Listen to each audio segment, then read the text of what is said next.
Welcome back to the show. Back by popular demand, Colonel Douglas Macgregor, CEO of Our Country, Our Choice. Thank you so much for joining me, Colonel. We have a lot to talk about. Yeah, I think we do. It's good to see you again. All right, well, let's just start with the election. There's been a complete shakeup. And actually, on one of the last shows that we did together, you forecasted that Biden would be out of the race. So how do you see this playing out from here? First, I think it's important for us to point out that the electoral process that we saw in 2020, which was deeply flawed, when you have more people voting that are actually registered, you've got a problem. And that was very definitely the case in 2020. You had a man that campaigned almost exclusively from his basement and won, on a level that we had not seen in decades. There's got to be a problem. Nothing has changed since 2020. So to assume that you're going to get an election now that is free and fair and honest, I think is a mistake. And so I caution people, we have not addressed the issues of electoral integrity. We've got to do that. We can do that.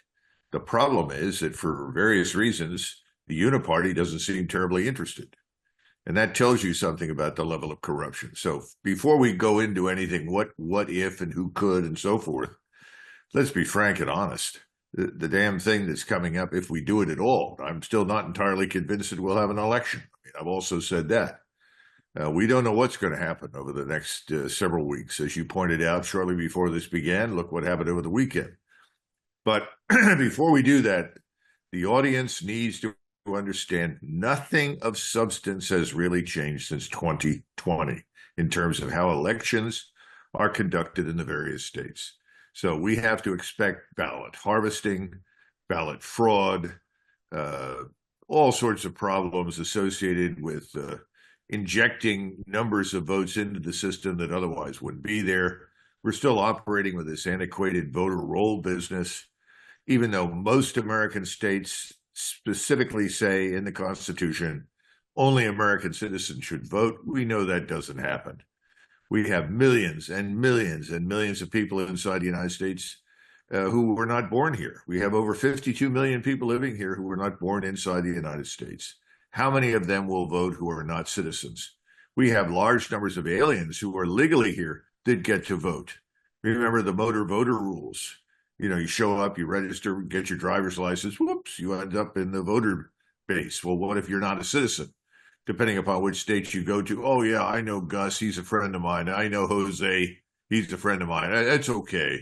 This sort of nonsense is there present with us. So whatever we say has to be viewed against the backdrop of what I consider to be a very flawed and corrupt voting system.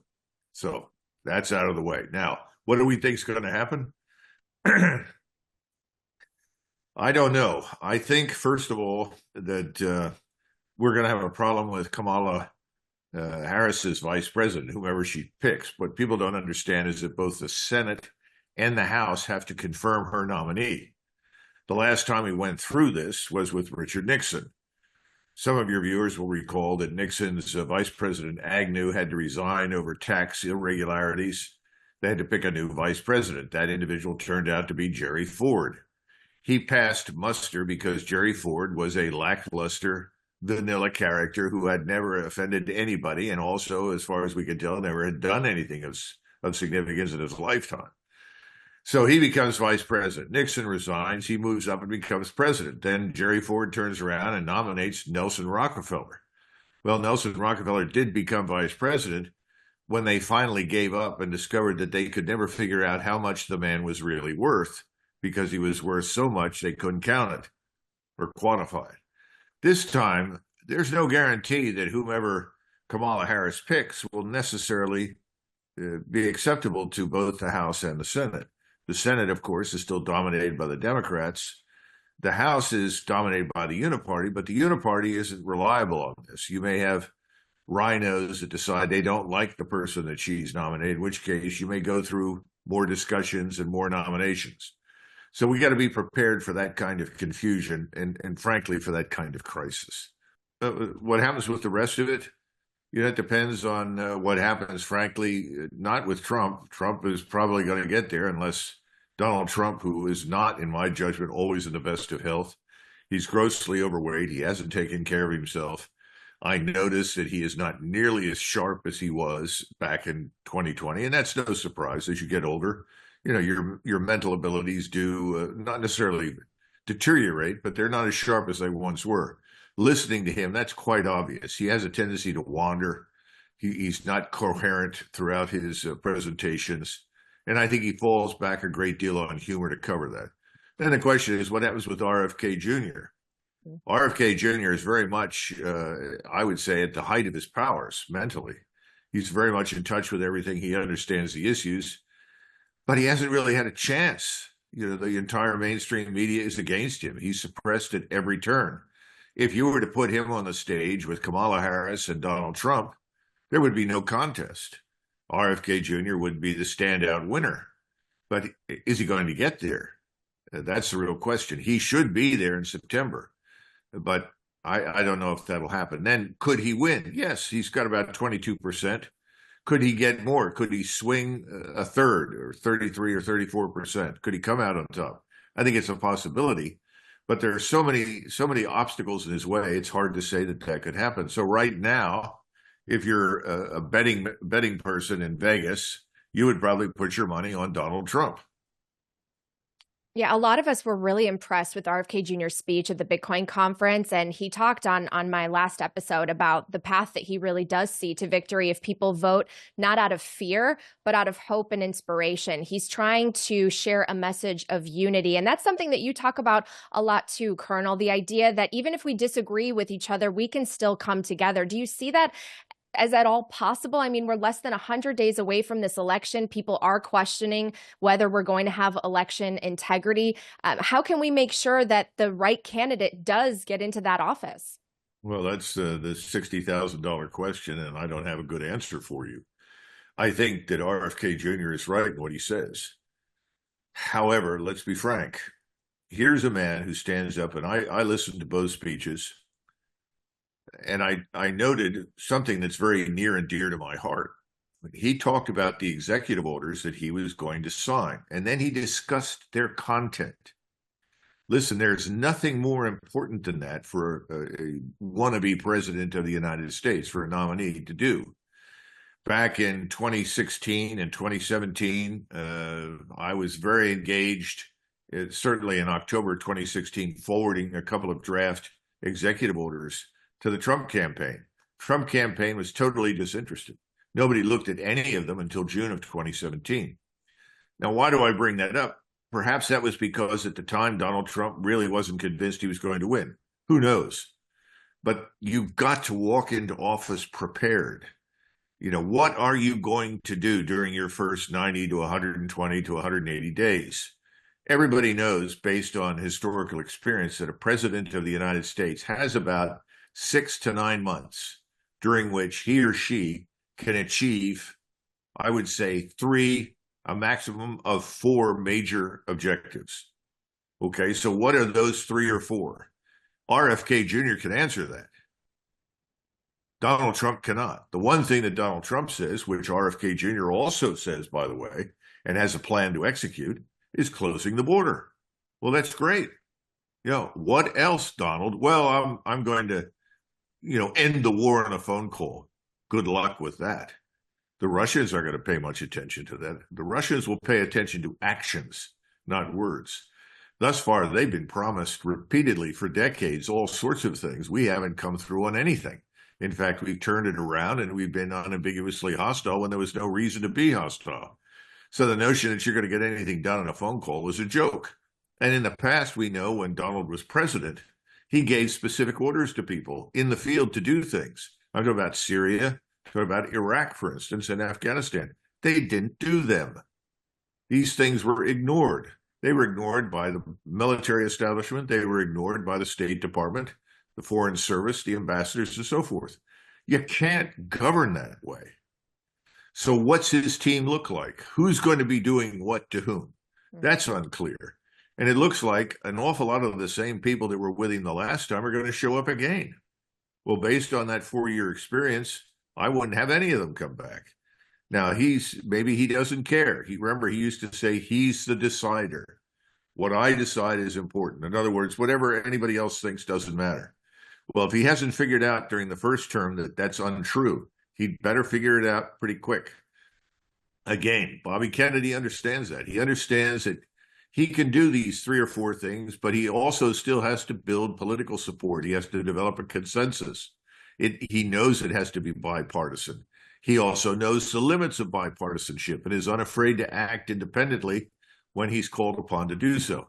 I don't think any of these things have been thought through by President Trump. I think President Trump desperately wants to be president. He wants to be vindicated. He feels strongly and with considerable justification that the election was stolen from him. That's fine. That's not enough. We need more detail. We need more policy analysis. He isn't giving it to us, and he acts like he doesn't need to. You know, this I could shoot somebody at dawn tomorrow morning, and my base will stay with me no matter what I do. Okay, great. Good luck with that. I'm not sure. And again, combine that with the electoral process, too many uncertainties. I would do business very differently. But, you know, that's Donald Trump, and that's his personality. That's the way he's approaching things. RFK is taking things very seriously. Listen to what he has to say about housing. You were impressed with Bitcoin. So was I. I think Bitcoin, and people will castigate me left and right for saying this, and I don't care. Bitcoin is the future. We're going to end up with an entirely different monetary system from what we are accustomed to. We're at that strategic inflection point in human history. It's going to happen. RFK Jr. recognizes that. He's got a plan for it, but he also knows it's going to have to be adapted. Things are going to change. We know that. I don't hear any of that from President Trump, and absolutely nothing from the other side, from the sort of uniparty left that wants to stay in power in perpetuity. With them, it's, if you like what we've been doing for the last 4 years, please reelect us. We'll give you more wars. We'll give you more crises, more conflicts, more misery, more illegals, more criminality. Isn't that wonderful? This is DEI on steroids. This is diversity squared. Vote for us. Well, if that's what you want, yeah, absolutely do that. But they're so divisive. I mean, I noted the other day that, is it Vance Jones, the commentator on CNN? He made some comment that 20,000 black men would rise up to defend Kamala Harris against insults. What? What's he talking about? You know, this isn't going to produce any unity. This is just going to further widen the divides that are already out there. This is going to inspire more hatred and conflict. And yes, Bobby Kennedy does not believe in that and doesn't want it. He's going to try and fight it. I think Donald Trump would like to reach across the aisle more and more, but right now I just don't see how he does that. He's so thoroughly hated and despised. And if he has the same crew with him that I see now, nothing will change.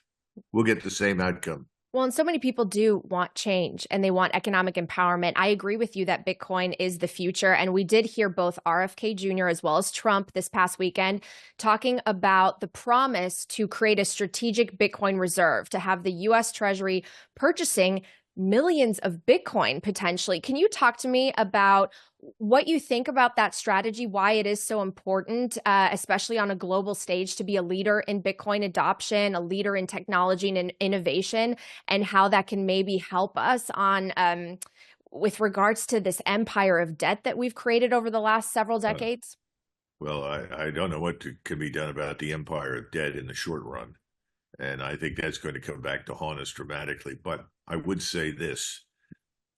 When you see a tidal wave moving in your direction, which I would collectively term as the future, and you recognize that part of that tidal wave is change in the monetary system, the end of Bretton Woods, the beginning of something fundamentally new, where Bitcoin is at the center of this, at least for the moment, then it makes sense to do one of two things, or it makes sense to do one thing, which is to get on the wave and ride it to shore, or be stupid and stand at the bottom of the wave and let it overwhelm you.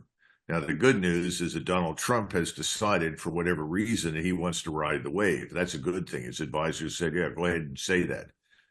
Whether or not that's thoroughly understood by him and his advisors, I don't know. I know that Bobby Kennedy understands the implications and what that means. And he wants to ride that wave. So he sees the strategic reserve concept, which he described in, as you know, in considerably more detail than Donald Trump did. Mm-hmm. He sees that as a strategic hedge that the United States should develop. I agree with him. We don't know what the future holds. And we also know that BRICS, if they're going to go to this gold-backed currency, and right now there's something like 84 countries lined up to join BRICS. So that brings them up to about 120. And if you look at the numbers of people, numbers of nation states in the world are what, about 132, 134? I've lost count. There may be some new ones out there that I haven't found out about yet. If you look at that, then you understand that we can't compete with that gold-backed currency. Even though we continue to tell everyone that we have more gold than anyone else, a point of which I am not convinced, frankly, because no one's inventoried it. Nobody wants to talk about it publicly. If that's true, maybe that will work, but it may not be true. And if we can't participate in that, and that would crush us because, as you point out, of the sovereign debt, along with a lot of other problems that we have economically and internally, disconnects, then Bitcoin becomes enormously important. And it may be that you end up with a divided world. One half of the world has the brand new digital currency, and the other half doesn't. That doesn't exclude the utility of precious metals, whether it's a basket or gold or silver or platinum or whatever. But that could be an outcome. So I think it's a strategic hedge. It makes sense for the United States government to do that. What's at stake if other global superpowers adopt Bitcoin before us? That's a good question. I mean, obviously, we're all Johnny-come-latelys in the United States. We have a bad habit of figuring out reality after it's hit us over the head. I suppose that could put them into a position to shape the marketplace much more profoundly than we can. But I can't speculate because I just don't know. That's not my area of expertise. So I'm limited in how far I can go and say it. But I think it's pretty obvious that if that turns out to be a big part of the tidal wave, which I think it could be in the future, and you're not on top, that means you're somewhere other than on top, and that's not a good thing. Right. I mean, we're net consumers, and the world has massive superpowers that are net producers of industrial goods, of commodities, and we're asking them to accept these units that we just print out of thin air. And I think that it's coming to be that time where they're saying, no, we're going to move to an entirely different system and maybe rework the rules. And part of that is this geopolitical conflict that we see accelerating. So let's zoom out a little bit. I would love to hear your insights because so many Americans, they don't want us to be spending billions of dollars on war. They want the investment to be here internally. I read in a great book called Broken Money how we should really turn the focus to building America the country, not America the empire. So do you think that Bitcoin could defund wars and end the military-industrial complex? I don't know. It's Bitcoin is important. I'm not sure it's the miracle cure for all the things that you just outlined. Let me say a couple of things. First of all, let's not lose sight of the fact that we have three areas where we can become dominant very, very quickly if we turn internally and invest in our capital infrastructure. So let me talk about those three things. One is agriculture. Agriculture is grossly underexploited, underfunded, developed in my view here inside the United States. We were once the world's breadbasket. We could become that again. I think it's in our interest to do so. So agriculture is a critical area. Secondly is energy. Good Lord, we're swimming in potential oceans of energy in this country. Mm-hmm. We can reverse that. Now, Bobby Kennedy is a strong advocate, for the environment, and I don't know if anybody doesn't agree with him, but he has stepped forward and said this Green New Deal won't work. He knows that. And he knows that whatever else we are doing, and no one is saying we should stop researching and developing alternative forms of energy, but he said we've got to exploit our energy advantage. We've got to build it up. So that's good news there. And obviously Donald Trump, who's never spoken about anything other than drill, drill, drill, baby, at least he understands we've got to do that. That's good. Then there's another area where we've fallen behind, but we don't need to.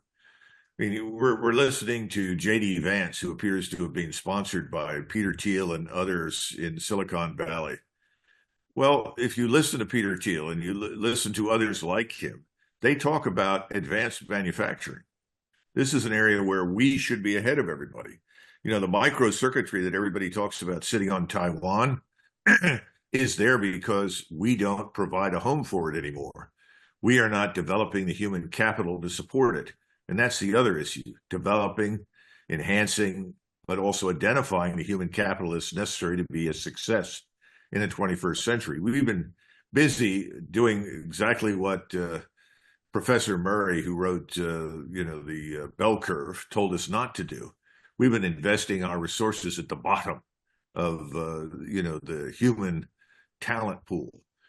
We need to be investing at the top. We need to be culling off those people who are truly exceptional, identifying them, moving them forward. That's something we have not done very well for a long time. So those things are important. But, the problems with capital infrastructure are very simple. You have a choice. You can bring in lots of cheap labor, or you can invest in the robotics and the technology for advanced manufacturing. So which do you want? Cheap labor, more people with no education, few skills, and people that you may not be able to train very well. There is this thing called IQ. Everybody in the private sector knows this and says, oh, yes, human capital is everything. When you go to Washington, human capital is nothing. It's what's your gender, or which of the multiple genders that we are now adopting where do you fit in? By the way, what's your racial makeup? What are your sexual preferences? I mean, it's just crazy. All of that trumps basic brain power. That's wrong. Brain power should trump everything else. That's what makes human capital. We are bringing in more and more people right now with these open borders that we cannot easily employ. Well, people say, well, that's not true. They're finding work. Yes, Americans who might otherwise do those jobs are not getting them because the people that are coming in will work for less. But that's not a long-term solution. If anything, you're creating a ticking time bomb. So I think that sort of thing has to be addressed. Again, it's an enormous challenge now. And people say, well, you can't just deport people. No, but you can induce them to self-deport. And the way you do that is that you punish the hell out of these people who are employing illegals.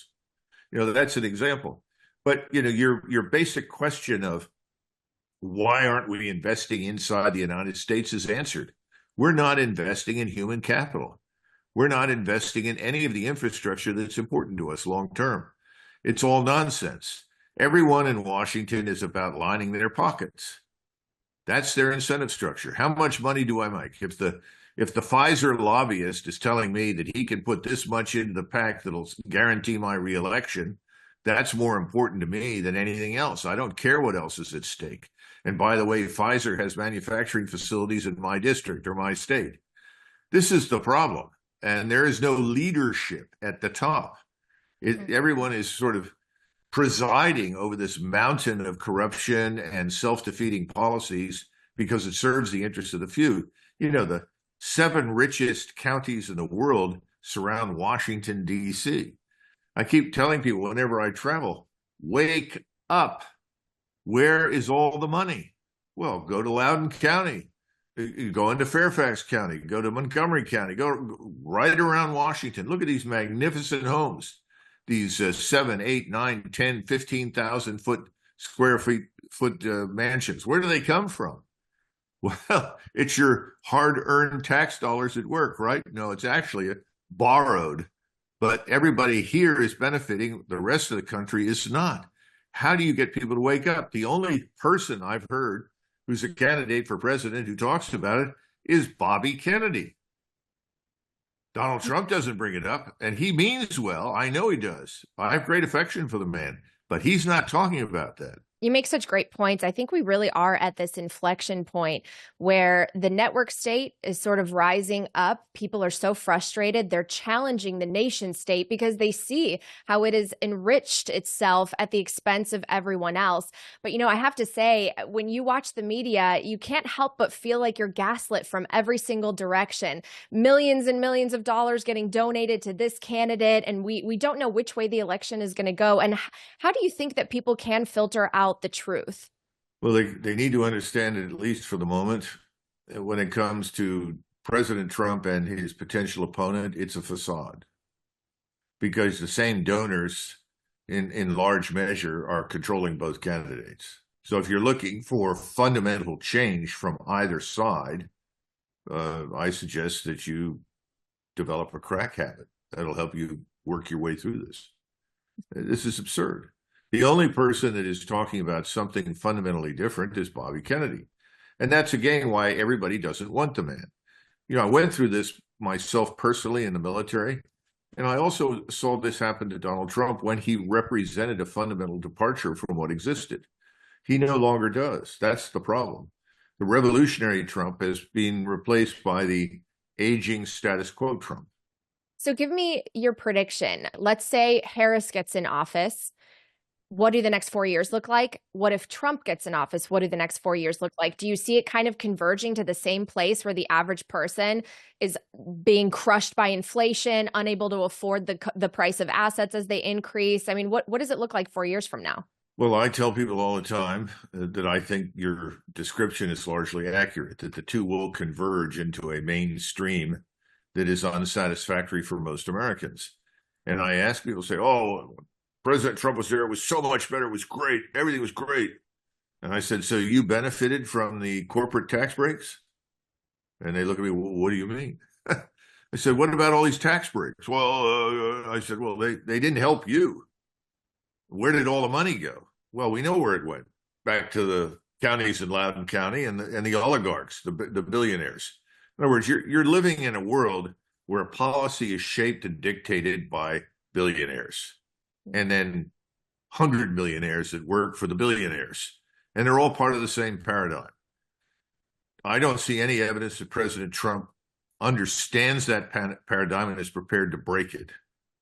And we absolutely know that Kamala Harris is not going to do that. Oh, she'll pander to the racially oppressed minorities, the people that are convinced that they are not wealthy and living in Loudoun County because they're black or brown or something else.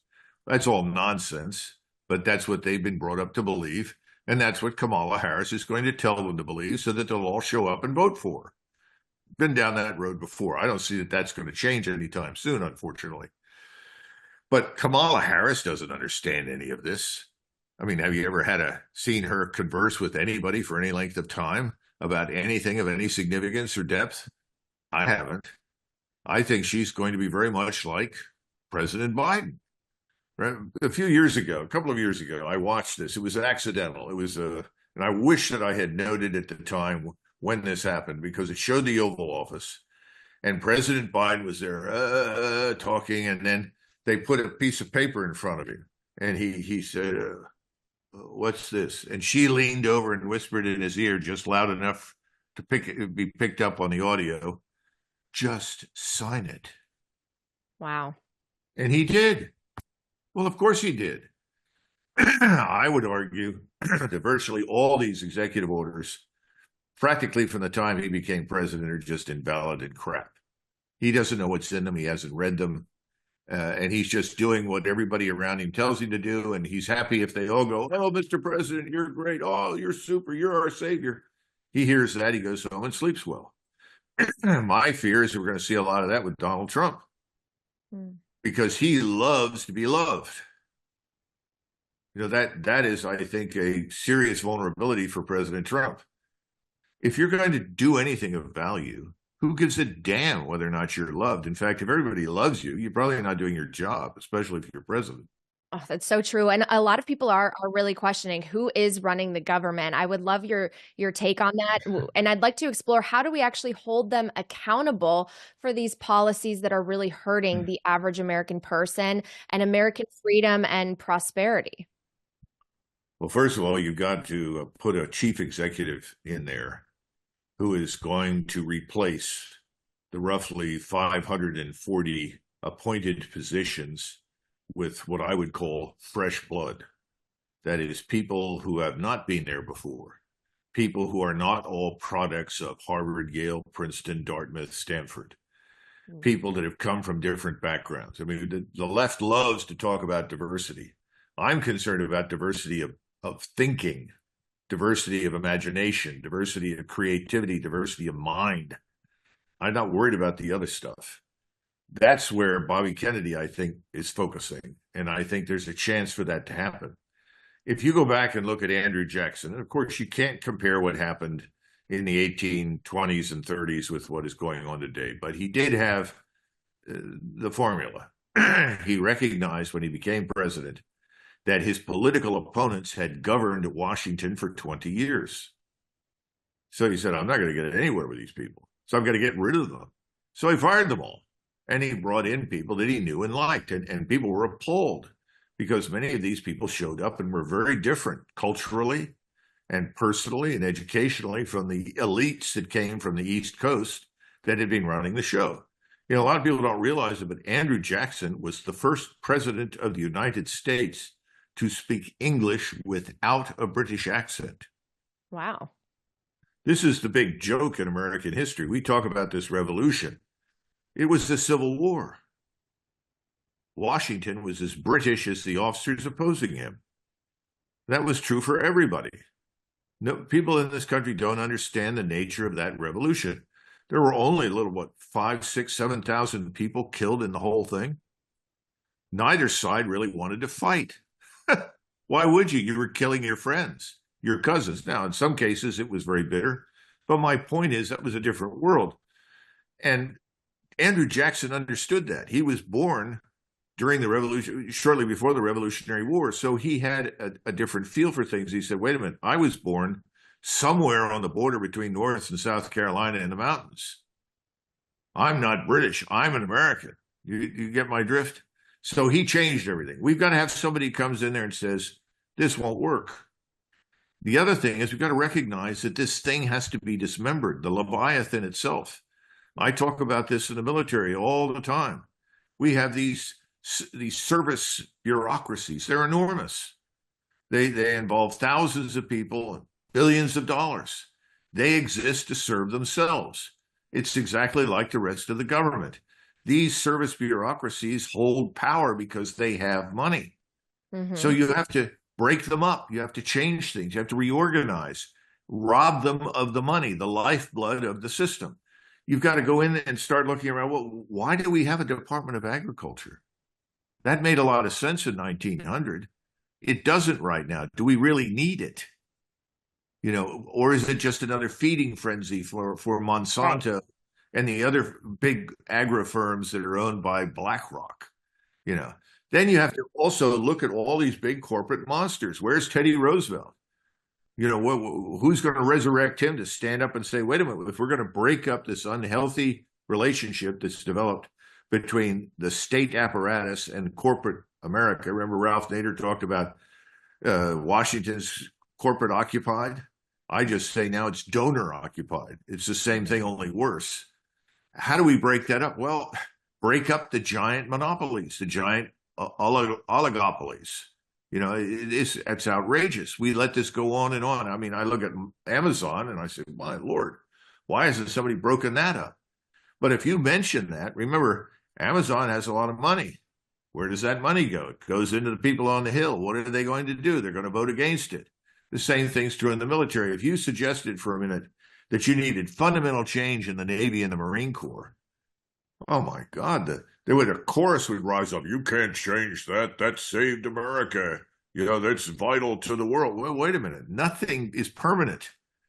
You know, 80 years ago, that may have made some sense. It doesn't make any sense now. We need new structures. All of that requires a revolution. And people say, well, give us an example of where something like that happened. And I'll give you a quick example. It's not my favorite one, but it works.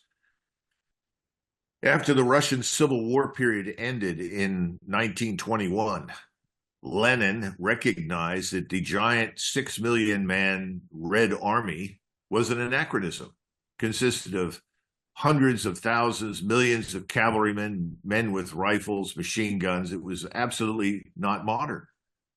So he said, we've got to modernize. But in order to modernize, we have to extract savings. This was the beginning of we've got to industrialize and build a scientific industrial establishment, which eventually happens under Stalin. So what did he do? He reduced the Soviet armed forces from almost 6 million down to 600,000. Stop and think about that. The Soviet Union at the time was the largest country in the world. It bordered some 14 or 15 different countries, yet they were able to go down to 600,000. Well, having done that, they were able to fundamentally change course, move in new directions that made a hell of a lot more sense. We need that kind of dramatic change to get out from under the mess that we're in. And also, we've got to cut spending, because if anybody thinks anybody who's lending us money is going to continue to do so, unless we show evidence for some measure of fiscal discipline, they're with the crack smokers we were discussing earlier in the corner. It's not going to happen. So who's going to do that? I listened to Donald Trump, and I like Donald Trump. I don't hear any of that. I hear, frankly, more of the same. I don't hear anything good like that coming out of Kamala Harris's mouth or anybody who supports her. So that takes us back to the man in the middle who is slated to lose. Mm-hmm. That no one wants to give a hearing to on the mainstream media. Nobody wants him, so he must be right. Correct? Bobby Kennedy. Well, when I think of the largesse of the welfare state that you described, I do think that the core root problem is the fact that we can print money out of thin air, and we have this parasitic outcome where the government enriches itself, but everyone else is working harder and harder, but growing more and more desperate that they're actually going to be able to advance themselves and improve their standard of living. And I think it's always been crazy to me that when you look at government actors, politicians, they sort of fail up. They have no accountability. They can spend billions of dollars on wars that end up killing people, killing innocent human beings, and they end up appointed to some higher office. They have nice cush retirement pensions. Can you talk to me a little bit about what's at stake with the wars going on right now? Because the person that's in office, they can make a difference. They can help us get out of these conflicts. And what is the best way to do so? Well, let me give you a quick example of what you could do if you became president tomorrow morning. It's Natalie Brunell. She's elected. She becomes president. She wants to end the war in Ukraine. Number one, immediately suspend all military aid to Ukraine. That's what you've got to do. You announce it, you do it. Number two, you immediately withdraw all U.S. personnel, citizens in and out of uniform. Anyone who is an American, you withdraw them immediately from Ukraine. And then you announce, and this is very important, that you're going to convene a meeting of the NATO Council. You're going to speak to the NATO Council, all the heads of the NATO nations, and tell them that henceforth, the military commander who sits in Mons, who's the head of the North Atlantic Treaty Organization, the military commander-in-chief, effectively, from now on is going to be a European. We will no longer provide an U.S. Army, Air Force, Navy, 4-star, or Marine for that job. Those three things. And it becomes very clear very quickly to everybody, oops, America is leaving. Yeah, we are leaving. We're going to reduce our commitments, not overnight, not immediately, not abruptly. And we are signaling unambiguously to Russia that we want an end to the conflict. We didn't say it, but that's what we've just said. We want an end to it. And we wait for the Russians to respond to us, because the Russians will then respond, because it's action. It's real. If we just stand there and say, well, I'm president and I'm calling and I want an end to the war, it's not going to go anywhere. We have no credibility anymore. None. Action, not words, is what must happen. So that's a good example of how you disengage from what, in my judgment, right now is still the most dangerous theater of action today in the world, and that is Eastern Europe and Ukraine. The sooner we end that, the sooner the probability that we can avoid a confrontation between us, the United States, and Russia, which absolutely does not need to happen, should not happen. So that's what you do. And you've got to wait and see what happens in the Middle East. But quite frankly, I would make it abundantly clear that the Israelis can do whatever they like, but we are not going to underwrite the destruction of southern Lebanon. That's enough. Now you've signaled that to Mr. Netanyahu. What's he going to do? I don't think he's going to go in there. We've done the opposite. We've said, no, we'll back you. Go ahead. And that's very dangerous, because when you take a small country like that that has ambitions regionally to do many things, including the massive expulsion of millions of Arab men, women, and children from the land they live on, and effectively places Israel in a position where it confronts war with everybody, all of their surrounding neighbors. And they may have nothing but contempt for their neighbors because their neighbors have not invested heavily in military power the way they have, or the way we have done for them. Eventually you're going to bring everybody in the region in a war against you. I mean, that's the problem with going after Hezbollah. And on top of that, you've got the Russians and the Chinese. And I would say most of people in Asia who are not interested in a war that's going to close the Straits of Hormuz and create economic havoc in Asia. It's going to create trouble here too. It's going to hurt Europe. So those are the things that you should do if you're interested in diffusing these things. But at the same time, if you don't close the border, if you do not restore the rule of law inside the United States, we eventually will go under. We will just vanish, Natalie. This nation will not make it. I think a lot of people are afraid of that, and they hear inflammatory language. It almost sounds like some policymakers are cheering for wars to continue, which is very frustrating for the average person who wants peace. I've always felt like there's truth on both sides, right? I feel like so much of the online rhetoric is you have to pick this team or that team and ignore all the grays in the middle. And when you think that way, you end up supporting things that are crushing societies that you have nothing to do with. You don't know what it's like to live their lives. You don't know these people.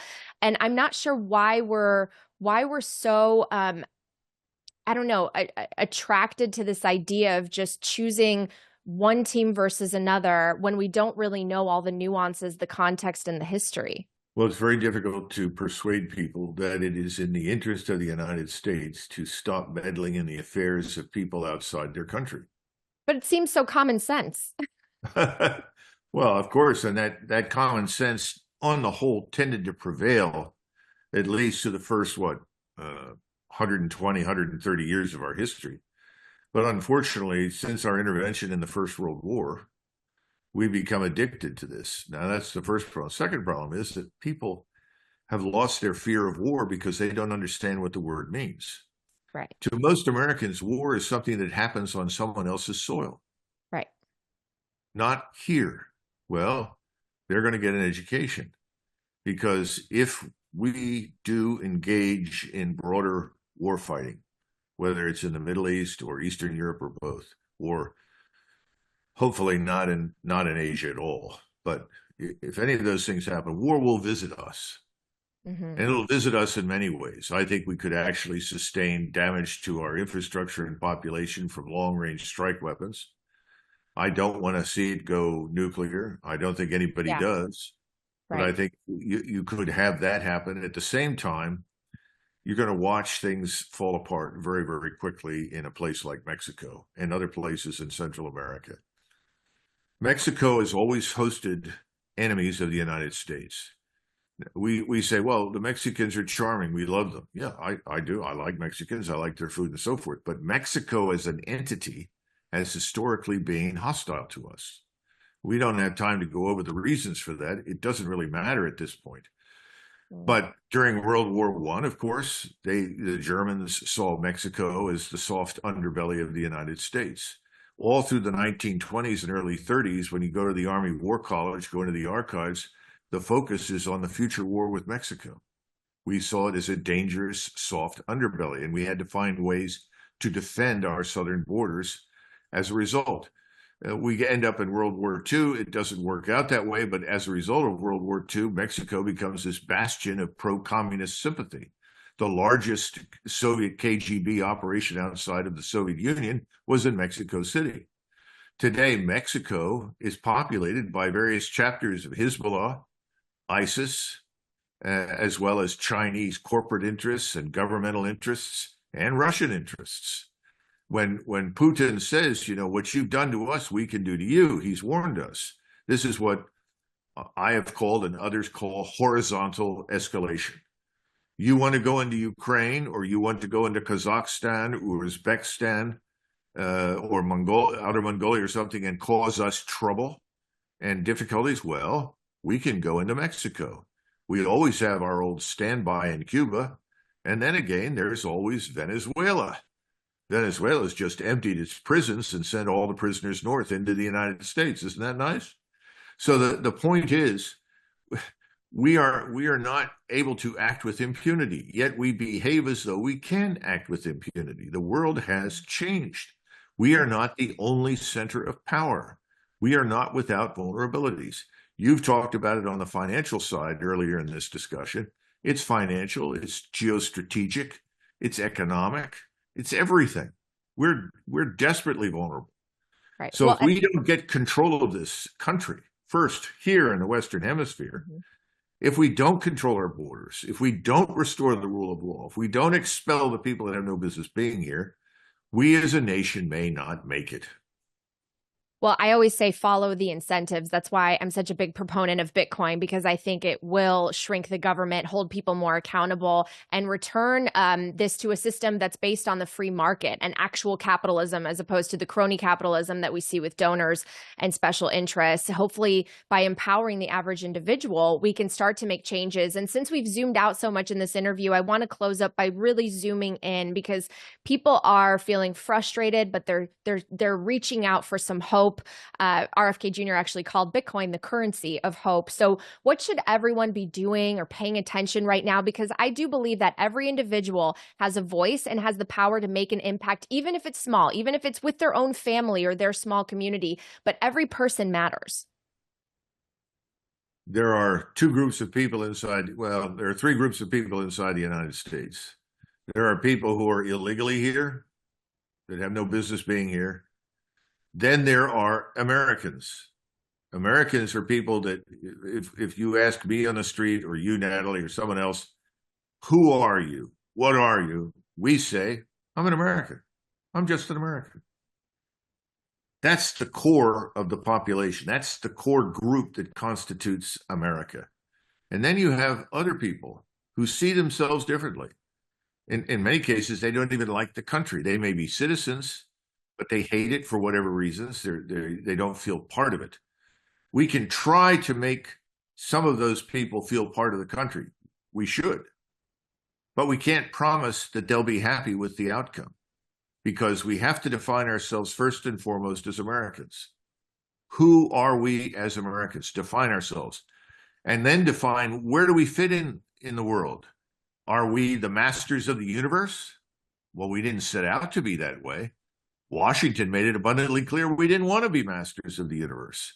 And certainly for the first 120 years, we took the position, let's not become involved in other people's misfortunes. Well, we've got to get back to that. I think we can, but we have to answer those core questions. Who are we? And then we have to be Americans. What is in America's interest? What is good for the United States? By the way, war on the whole is not good for the United States. It's only good for the small minority I was talking about earlier in the counties that surround Washington, D.C. That's not good, or some of these big corporate entities that benefit from it. So you got to make it clear what is in America's interest. Where does America fit in? What do we want to be? We don't need a lot of blowhards telling us, well, we're the greatest country in the world and everybody should just do what we say. That doesn't work. Yes, I love my country. I think it's a great country. That doesn't mean I think other countries are bad. We used to have a decent respect for other people's countries and cultures and ways of life. Mm-hmm. We got to get back to that. But we have to define ourselves. Who are we? What are we? Where do we fit in? And I think we can do that. And I think we can be a country that leads by example, that stops admonishing others to be what we think they ought to be, and instead says, look, this is who we are. We're not asking you to be what we are. We're not telling you that you're bad, but we're telling you this is who we are. This is what we stand for. This is what we will do or not do. That's what we ought to be focused on. That's nowhere right now under discussion inside the Beltway in Washington, D.C. And Americans have to demand it. The other thing Americans have to do is they got to get on the phone, they got to get on the computer, they got to get out their letter writers, whatever it takes, and tell people on the Hill that they voted for, look, whatever you do, I don't support war against the following. And write it down. I do not support war with Iran. I do not support war with Russia. I do not want to go to war with China. Since the people on the Hill have two preeminent concerns. Concern number one is to stay there. That's what they're worried about. Secondly, how much money can I get out of this? Okay. So make them worry about whether or not they can stay there. Make it clear that if they don't do what you're asking them to do, that they can be removed. And that has to happen at the lowest level. I remember this vividly. Barack Obama was coming out to announce that we were sending strike packages to Syria. I don't know if you and others will remember that, but this was back in 2014. This is during the Syrian civil war. We wanted to involve ourselves. And suddenly, he didn't do it. He came out and said, no, I'm not going to do that. Why? Because all the phones rang off the hooks on Capitol Hill. Everybody said, are you insane? We just got out of Iraq. Remember, 2011, we got out. We're still stuck in Afghanistan, and you want to go to war in Syria? Well, if you look at the misery and the destruction in Gaza, which is a very localized conflict, and then think of what might happen on a regional level in the Middle East or Eastern Europe, that should give you pause to re-examine the wisdom of going to war there under any circumstances.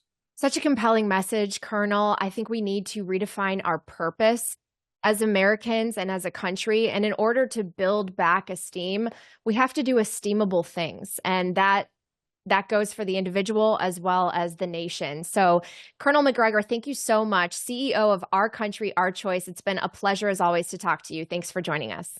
Thank you, Natalie.